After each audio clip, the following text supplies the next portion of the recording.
लेकिन मैं इतना जरूर समझ रहा हूं मेधा कि तुमने और सुनील ने मिलकर महेंद्र चाचा को एक कठपुतली बना लिया है और आजकल वो उसी तरह घूम रहे हैं जिस तरह तुम चाहते हो। सर, ऊपर वाला तो हाल ही में मुझ पर इतना मेहरबान हुआ है और ये सब कुछ उसकी एक लाडली की वजह से हो रहा है। उसकी लाडली उनके आसपास ही रहती है और ये सब कुछ उसकी सिफारिश से हो रहा है। नहीं चाचा, मुझे नहीं लगता कि मेधा का वहां आना ठीक होगा। Outsiders are not invited. It's strictly a family affair. सिर्फ मल्होत्रा खानदान के लोगों को इनवाइट किया है। हो सकता है कि मैं ओवर रिएक्ट कर रहा हूँ, लेकिन प्लीज आगे से मेरे सामने इन सब चीजों में मत आना। I don't like it. जहाँ पना आगे से आपके सामने क्या, आपके पीछे भी हम ऐसी चीजें नहीं करेंगे। I promise. ऋषभ से मैं आखिरी सांस तक प्यार करती रहूंगी, लेकिन ऋषभ मल्होत्रा से ना मैं कभी प्यार कर पाई ना कर सकूंगी। और अगर आपको केशव मल्होत्रा के कातिल को पकड़वाने में दिलचस्पी नहीं है तो मुझे है। मैं उसे पकड़वा कर ही रहूंगी।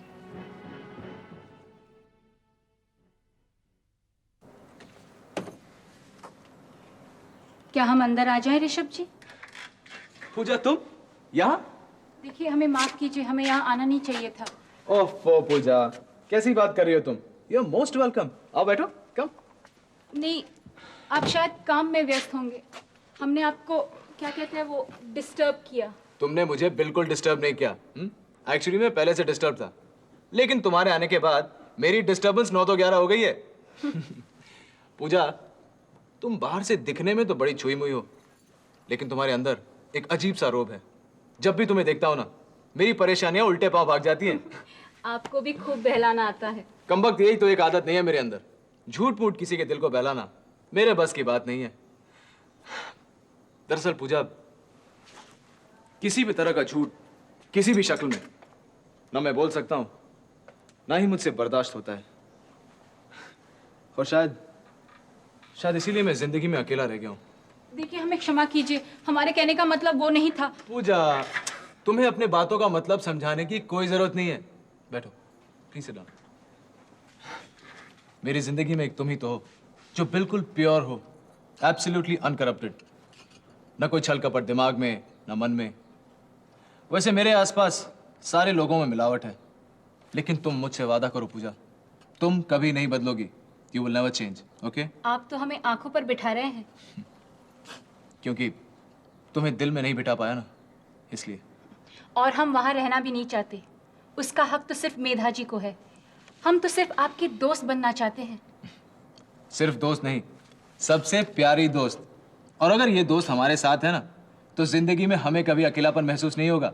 सारी जंग अकेले ही लड़ लूंगा। लेकिन पूजा, जहां तक मेधा का सवाल है, तो अब ना वो मेरी जिंदगी में है, ना मेरे दिल में। पर मेधा जी आपसे प्यार करती है। करती होंगी, लेकिन मुझसे ज्यादा प्यार वो अपने करियर से करती है। इसे तुम मेरा स्वाभिमान कह सकती हो पूजा, लेकिन वो औरत जिससे मैं प्यार करता हूं, वो मुझसे ज्यादा किसी और चीज को प्यार करे, ये मैं कभी बर्दाश्त नहीं कर सकता। लेकिन मेधा जी पूजा, तो... प्लीज। मैंने अपनी जिंदगी में प्यार को सबसे ऊंचा ओहदा दिया है, क्योंकि बचपन से लेकर जवानी तक ये प्यार ही तो है जो मुझे कभी नहीं मिला। और इंसान को जो जिंदगी में नहीं मिलता ना पूजा, वो उसी की कुछ ज्यादा कदर करता है। कभी वक्त मिलेगा तो सोचना मेरी जिंदगी के बारे में। मुझे प्यार देने वाले लोग हैं ही कितने। हम अपने आप से ज्यादा आप ही के बारे में सोचते हैं, इसीलिए हम चाहते हैं कि मेधा जी आपकी जिंदगी में बनी रहे। चलिए, छोड़िए ये बातें।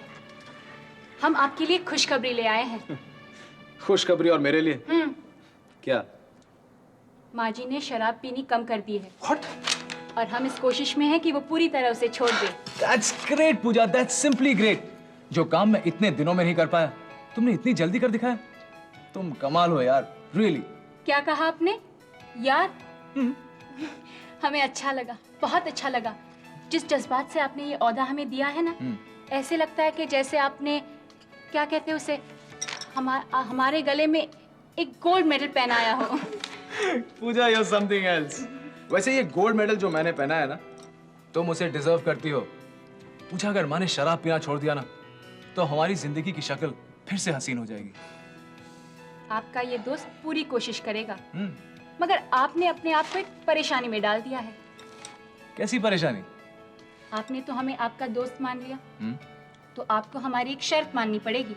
एक क्या, मैं इस दोस्त की हर शर्त मानने के लिए तैयार हूँ। तुम बोलो तो सही। तो आज से आपको हमारे हाथ का बना खाना खाना पड़ेगा। बाहर का अनाप शनाप खाना बंद। नेकी और पूछ पूछ मंजूर है। Lovely. Hi. Hello, beta. My good young. How are you? I'm fine. पापा, this is Walter. Hi, Walter. Hello uncle, how are you? Very well. बैठो, तुम कैसे हो? Very fine, thank you. तुम्हारे साथ मुलाकात तो पहले कभी नहीं हुई, लेकिन इसके साथ एक बार देखा है। Anyway, very nice meeting you. Same here.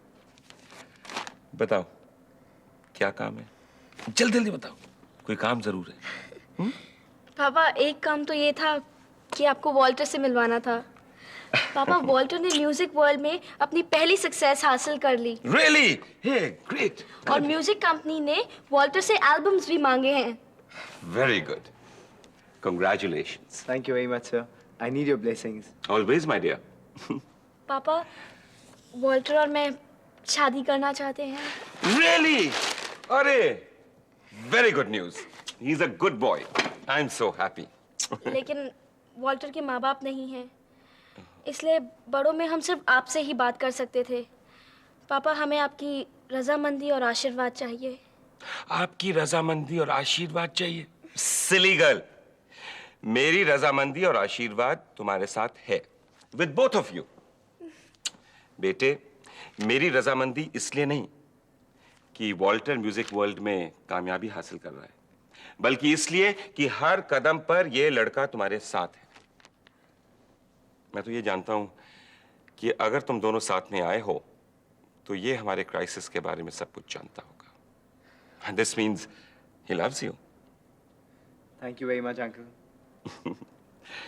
बेटे, जिंदगी में मोहब्बत बहुत जरूरी है। मोहब्बत स्वर्ग बनाती है और दौलत नर्क।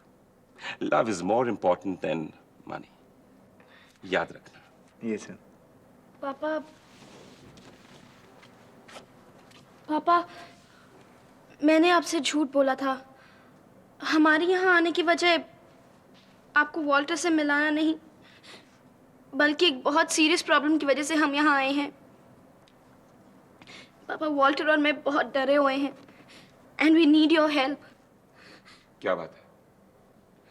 पापा, मैं आपके हाथ जोड़ती हूँ, प्लीज मम्मी की सारी गलतियां माफ करके घर वापस आ जाइए। ये घर जरूरत से ज्यादा बिखर रहा है। क्या हुआ घर को? अंकल, मैं बताता हूँ। नीतू बहुत परेशान है। एक्चुअली इन सब चीज़ों को लेकर ऋतु पर काफ़ी इफेक्ट पड़ा है। ऋतु? क्या हुआ ऋतु को? पापा, मेरे पास वॉल्टर है, मम्मी के पास उनकी सहेलियां हैं दिन भर बाहर रहने के लिए, लेकिन ऋतु पापा, वो तो बेचारी अकेली रह गई है। साफ साफ बताओ, क्या हुआ ऋतु को? अब तक तो कुछ नहीं, लेकिन कभी भी कुछ भी हो सकता है, आज, कल या परसों, और इसके जिम्मेदार सिर्फ हम रहेंगे, ऋतु नहीं। बेटे, पहेलियां मत बचाओ। क्या हुआ ऋतु को? हाँ, क्या हुआ ऐसे? फिलहाल तो मैं ये कह सकती हूँ कि ऋतु शायद अपनी पुरानी गलती दोबारा दोहराएगी, लेकिन इसमें उसकी कोई गलती नहीं। उस बेचारी के पास और कोई चारा भी नहीं है। उस खाली घर में एक स्टैचू की तरह बनी रहती है, एकदम बेजान सी। मैं समझता हूँ बेटे, यू डोंट वरी। मैं ऋतु से जाकर बात करूंगा, कुछ नहीं होगा। अब बातों से जख्म नहीं भरने वाले, उस घर को दोबारा आबाद करना ही एक सल्यूशन है, नहीं तो हम सब हालात के शिकार हो जाएंगे।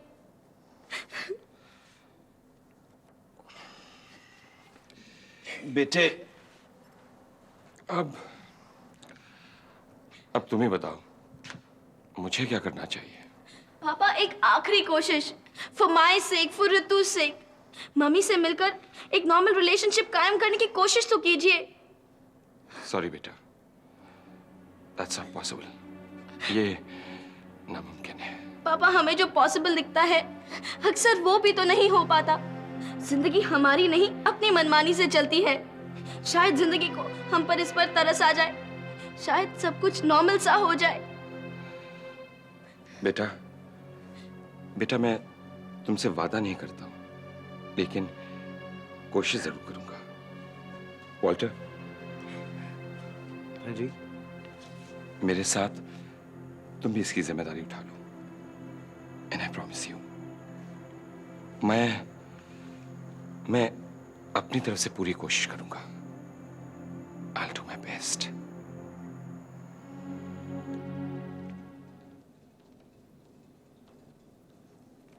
मेम साहब, याद है पिछले साल इसी दिन कितना एक्साइटमेंट था यहाँ?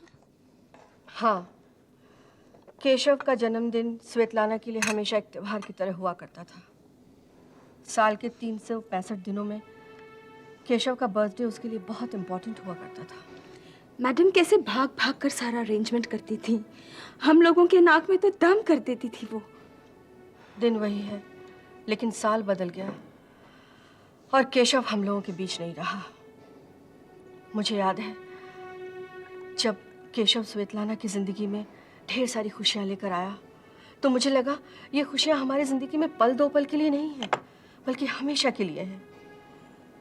लेकिन मुझे क्या मालूम था कि केशव की तरह खुशियां भी कम उम्र लिखवा कर लाई है। मेम साहब, वो हैप्पीनेस थोड़ा टाइम और रुक जाता तो किसी का क्या बिगड़ जाता। स्टेला, एक बात तो जिंदगी कई बार साबित कर चुकी है कि ऊपर वाला भी ज्यादा दिन तक किसी की खुशियां बर्दाश्त नहीं कर सकता। और दुख की बात तो यह है कि जब खुशियों की आदत पड़ने लगती है तो जिंदगी झपट्टा मारकर उन खुशियों को छीन लेती है। केशव के आने के बाद स्वेतलाना को खुशी की आदत पड़ने लगी थी, उससे पहले नहीं। लेकिन मेम साहब, कैसे दिल पर पत्थर रखकर मैडम को ये दिन देखना पड़ रहा है। खुशियां तो चली गई हैं स्टेला, लेकिन परछाइयां छोड़ गई हैं। और परछाइयां भी। और देखो ना मेम साहब, रंजना देवी को ये भी मंजूर नहीं। तुम फिक्र मत करो स्टेला, केशव मरने से पहले स्वेतलाना को बता गए हैं कि रंजना देवी के एतराज़ों की परवाह ना करें। मेम साहब, आपको मैडम से कह देना चाहिए कि वो दूसरी शादी कर ले। हम लोग इस बात को चाहे जितना भी अवॉइड करें, वो कब तक अकेली रह सकती है? जवान है, पूरी जिंदगी पड़ी है सामने। हाँ, तुम ठीक कह रहे हो स्टेला, मैं उससे बात करूंगी। वो केशव सर के बारे में जितना सोचेगी उतना ही मुश्किल होता जाएगा उसके लिए। तुम ठीक कह रही हो स्टेला, मैं इस बारे में उससे बात करूंगी। पिछले कुछ दिनों से देख रही हूँ कि अकेलापन दबे पांव आकर उसे दबोच लेता है। और उसकी कुछ नेचर भी ऐसी है कि उस अकेलेपन को वो अकेले रहकर जीना चाहती है। लेकिन कब तक? आखिर उसे अपनी जिंदगी को आगे देखना है। जब भी कोई उसकी जिंदगी में दाखिल होता है तो मुझे एक उम्मीद सी नजर आने लगती है कि शायद यही मेरी बेटी की जिंदगी के अकेलेपन को मिटाएगा।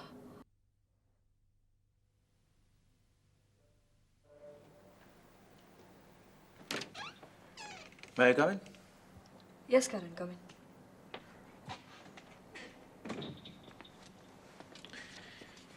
कुछ चेक्स हैं, साइन करवाने थे। लेकिन ऋषभ इस वक्त अपने कैबिन में है, उसे साइन करवा लो। उसकी गैर हाजिरी में मुझे ये राइट मिलता है। आई नो दैट, लेकिन उसी ने कहा कि इस वक्त मैं आपसे साइन करवा लूँ।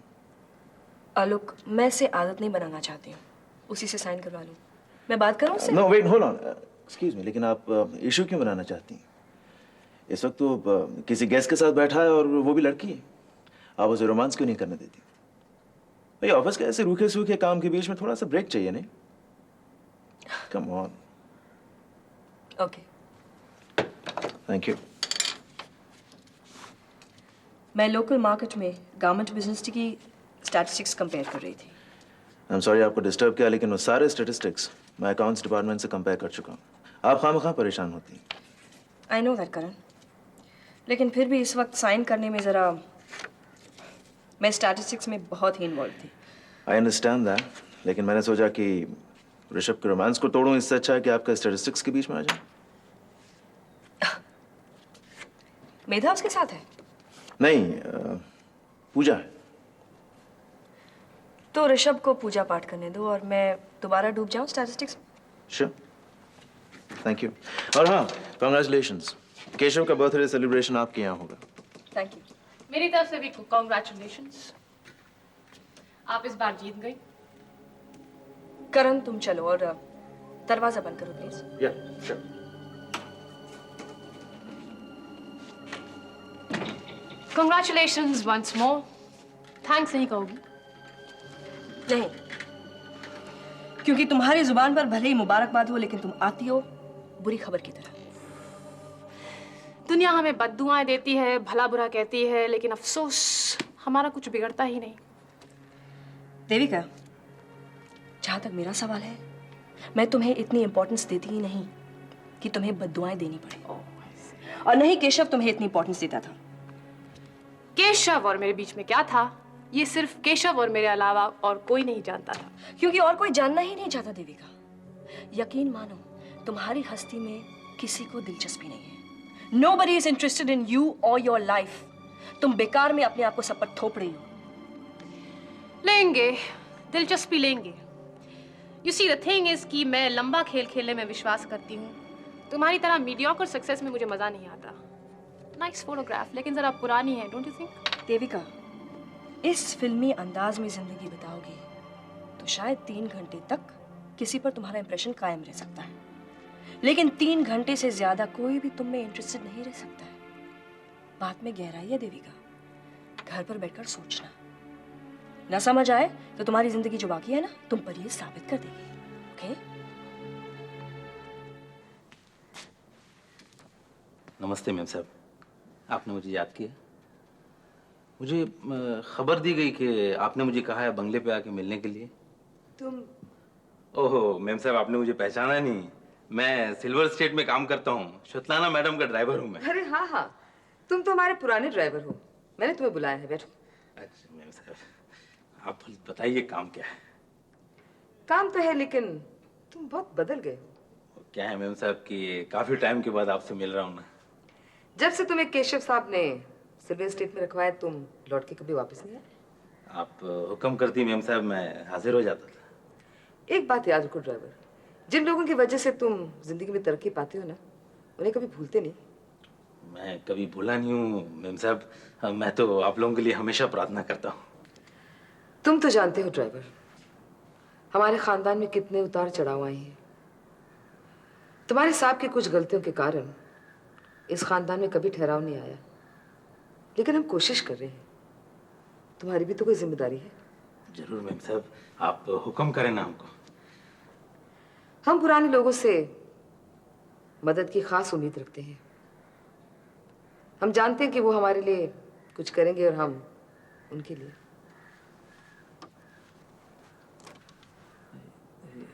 ये किस लिए मैम साहब? मल्होत्रा खानदान की इज्जत के लिए तुम्हें एक काम करना होगा। कोई खास काम है क्या? हाँ, कुछ दिनों बाद सिल्वर स्टेट्स में केशव साहब की पुण्यतिथि मनाई जा रही है।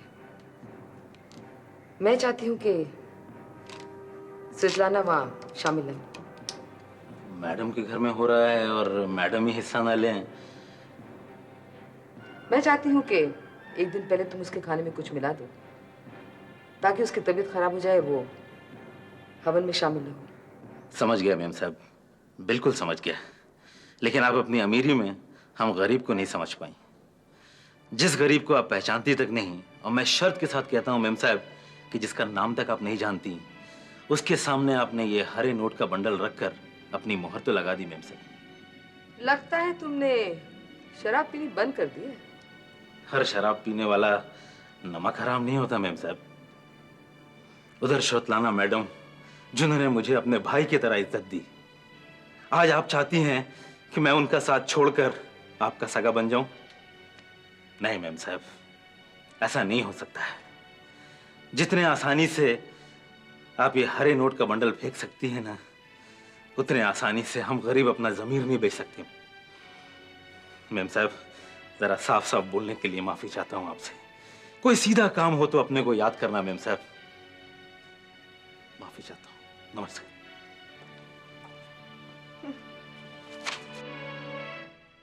शाम